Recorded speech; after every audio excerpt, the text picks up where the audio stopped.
The 12 board members sat in absolute silence, every eye in the room fixed on me, waiting. My boss had just slammed his fist on the conference table and told me to either admit I had sabotaged his son's project or pack my desk by the end of the day.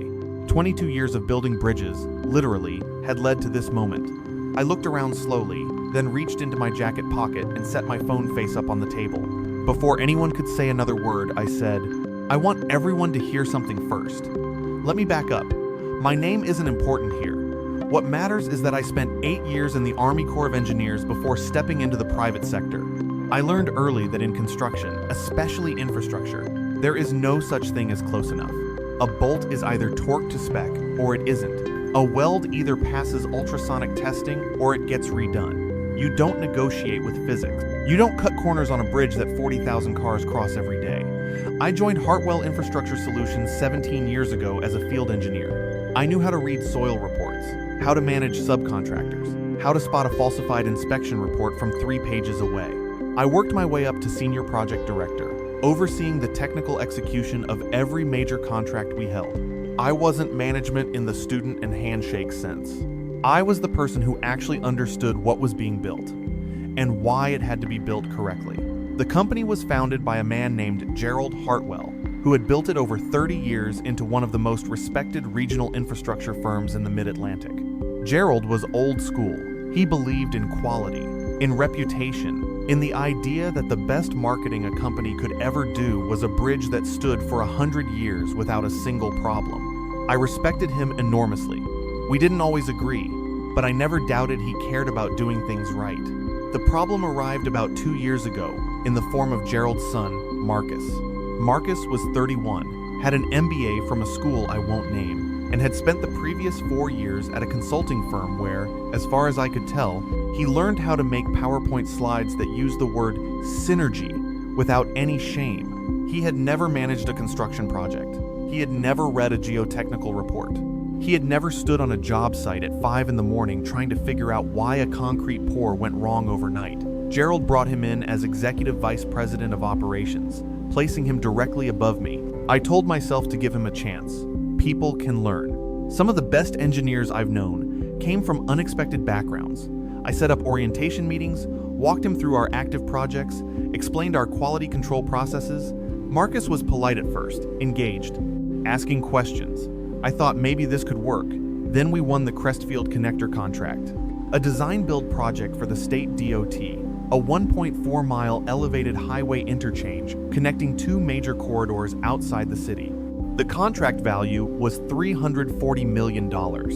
It was the largest single contract in Hartwell's history, with stringent state specifications covering everything from the grade of structural steel to the minimum cure time for bridge deck concrete. These weren't bureaucratic formalities. They were the product of decades of engineering study to prevent failures that had happened on other projects.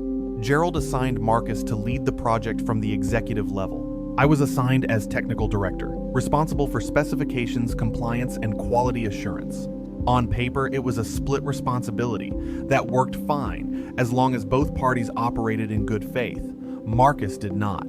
It started small, as these things do. He questioned why we were using a particular grade of structural anchor bolt when a cheaper alternative existed. I explained the state spec called for AMF 3125 grade A 490, and that the alternative was not an approved substitution. He pushed back, saying the cost difference across the project would be nearly $800,000. He suggested we explore a spec deviation request with the DOT. I told him those requests took months and were rarely approved for structural elements. He dropped it, or so I thought. A few weeks later, while reviewing submittals from our steel fabricator, something looked off. The mill certifications attached to a batch of anchor bolts didn't match what I had approved in the original submittal. The yield strength numbers were within range, but the testing methodology referenced a slightly lower standard than required. A non-engineer might have missed it entirely. I flagged it, sent it back to the fabricator, and documented the issue in our project management system. I also sent Marcus a written summary explaining what I found and why it mattered. His response came back in 40 minutes. "Nathan, let's not slow down the project over paperwork. The bolts are functionally equivalent. Move forward." I did not move forward. I issued a formal hold on that material lot and reordered from a certified supplier. I documented everything. I also began keeping a personal log of dates, conversations, and decisions every time Marcus pushed back or tried to override a quality hold. I'd been doing this long enough to know that when someone in management starts treating safety specs as negotiable, you create a paper trail not because you plan to use it, just because you need to be ready if things go sideways. Things went sideways. Over the following 4 months, I identified 7 instances where Marcus either directed subcontractors to use non-compliant materials or approved change orders, substituting lower-grade components without going through the proper deviation process. In 2 cases, the substitutions had already made it into the work before I caught them. Both had to be removed and redone at significant cost. Each time, Marcus framed it as me being obstructionist. Each time, I documented it and held the line. The breaking point came in February, 14 months into the project. The state DOT had a routine compliance review scheduled, an audit where inspectors verified that materials and methods matched the approved plans and specifications. These reviews are standard. If you've done things right, they're almost boring. If you haven't, they're catastrophic. I was preparing our compliance package, a binder of material certifications, inspection records, and test reports that the DOT reviewers would examine. About a week before the review, my assistant brought me a revised version of the package she had received from Marcus's office, asking her to use it instead of the one I had prepared. I compared the two side by side. Marcus's version was missing documentation for 3 material lots. In one case, a certification that didn't exist in our records had been replaced with a reformatted version of a different product's paperwork. Same letterhead, different data. Clearly not the right document for what had been installed. Whether intentional fraud or a clerical error, I couldn't say. What I knew was that submitting it to the DOT would be presenting false documentation for a publicly funded project. I sat with that for a long time, then called a retired DOT engineer I trusted. I asked him hypothetically about the consequences of submitting falsified compliance documentation. He didn't hesitate. License revocation, debarment from state contracting, potential criminal referral to the Attorney General. And that was before civil liability if anything failed in the field. I thanked him, hung up, and went to Marcus's office. I told him I could not submit the package he sent. The documentation for 3 material lots was either missing or inaccurate, and I was going back to the original package I had prepared. My voice was level. I was not angry. I was stating facts. Marcus leaned back, looking at me like someone who had decided I was a problem to manage, not a colleague to listen to. "Nathan," he said, "you've been with this company a long time, and my father respects you, but you're not seeing the big picture. The project is behind schedule. The dot review needs to go smoothly. What you call inaccurate documentation is just a formatting issue our team cleaned up to make the package easier to review." "It's not a formatting issue," I said. "One of the certifications is for a different product than what's installed. My team reviewed it. Your team doesn't have engineering licenses. I do." There was a pause. Then he said quietly, "I'd encourage you to think carefully about whether this is a hill you want to die on." I walked back to my office, closed the door, and sat at my desk. I thought about my Army Corps days, about bridge failures I had studied, about what it actually means when a structure fails not in abstract engineering terms, but in the sense of cars in the water and families who don't get phone calls back. I thought about the 40,000 vehicles a day that would eventually use this interchange. Then I opened my desk drawer and took out a small voice recorder I had started carrying 3 months earlier.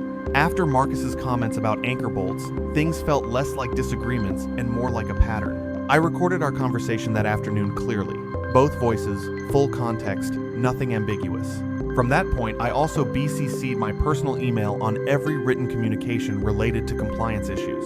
Not because I planned anything, but because I needed to be ready. The dot review happened on a Thursday. I submitted my original package. The reviewers spent 6 hours on site. They flagged 2 minor documentation gaps, both legitimate clerical issues, both resolved on the spot. The review closed satisfactorily. The project was cleared to continue. That should have been the end of it. The following Monday, Marcus called me into a meeting. I expected a discussion about the review. Instead, I walked in to find Gerald sitting at the head of the conference table, flanked by our CFO, General Counsel, and 3 other senior staff members. It looked like a disciplinary hearing because it was. Marcus sat to his father's right, avoiding my gaze. Gerald spoke first. He explained that Marcus had raised serious concerns about my conduct on the Crestfield project. According to Marcus, I had unilaterally rejected approved materials, delayed work without authorization, and, the part that genuinely surprised me, submitted a compliance package to the DOT that contradicted internal change orders Marcus had approved. That last part was technically true, and exactly what I was supposed to do. Gerald's voice was tired, caught between two people he trusted. Marcus is telling me you went around him to the DOT, Gerald said, that you undermine his authority as project executive. He's asking that you acknowledge this publicly to the team and commit to working within the chain of command going forward. The room was quiet. Everyone was watching me. Marcus looked at me directly for the first time, his expression neutral but jaw tight. I thought about the easiest path, 17 years at this company. Gerald's face genuinely pained, a decent man in an impossible position. I thought about the interchange and the 40,000 cars and the Bolt certifications that hadn't matched. Then I reached into my jacket pocket and set my phone on the table. Before I respond to anything, I said, I need everyone in this room to hear a conversation that took place in Marcus's office 8 days ago. It's about 2 minutes long. I'm going to play it now. Marcus raised his hand. Nathan, I think everyone should hear it, I interrupted, pressing play. The recording was clear. My voice asking about the compliance package. Marcus's voice explaining the documentation issue was just formatting. My voice clarifying that one certification was for a different product than what was installed. Marcus's voice, low and deliberate. I'd encourage you to think carefully about whether this is a hill you want to die on. 2 minutes and 14 seconds, then silence. Gerald was looking at his son. That's taken out of context, Marcus muttered. Nobody responded. I spoke calmly, without heat. I wasn't trying to undermine anyone's authority. My job, the job I had been doing for 17 years, was to make sure what we built matched what we said we were building. Not just for contractual compliance, but because people's lives depended on it. I explained that I had documented every instance where I raised a compliance concern, every response I had received, and every action I had taken. I was prepared to walk through it all, document by document, starting with the anchor bolt substitution in October. Gerald held up his hand. That won't be necessary, he said, looking at Marcus for a long moment.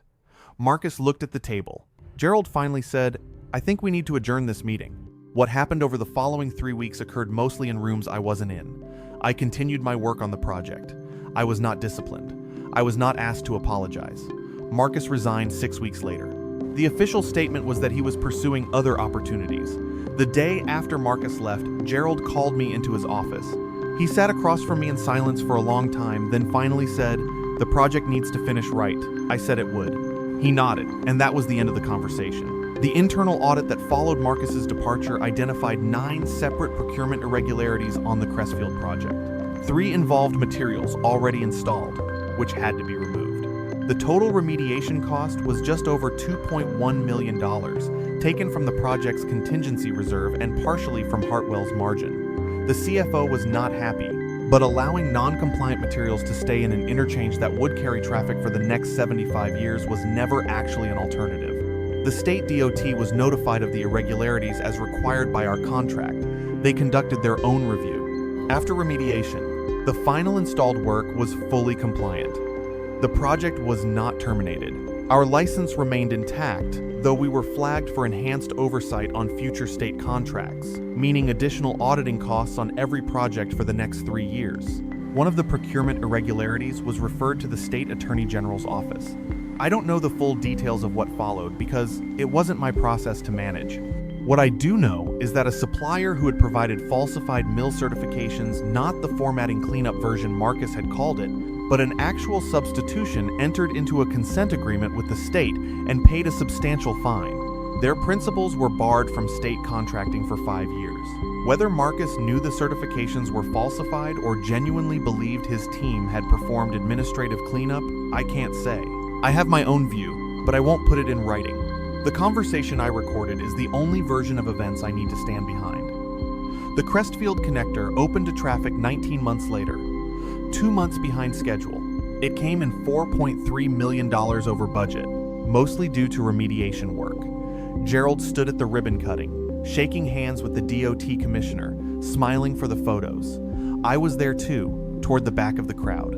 A few project team members came and shook my hand. A structural engineer named Tom, who had been with the company almost as long as I had, found me after the ceremony. "I watched what you did on this one," he said. "I wasn't sure at first. I thought maybe you were being rigid. I've been in this industry 30 years and seen guys like you cost companies real money over things that didn't matter." I started to respond, but he continued. "Then I went and looked at the bolt specifications myself. After the audit, I compared what had been ordered versus what was spec'd." He paused. "You were right the whole time," he said. "How did you know to keep all those records? The voice memo, the emails?" he asked. I thought for a second. "I didn't know I'd need them," I said.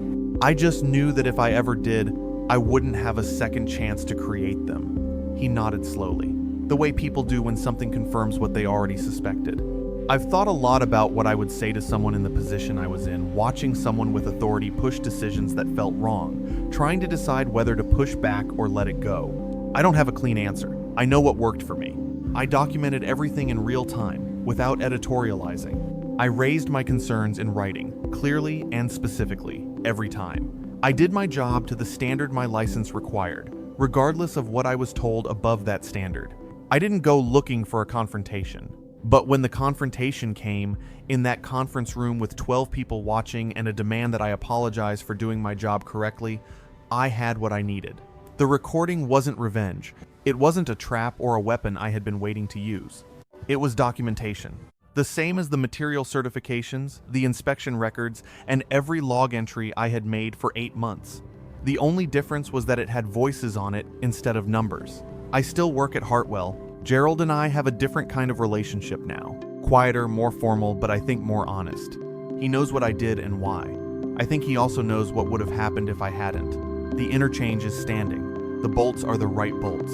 The concrete cured to specification. 40,000 cars cross it every day.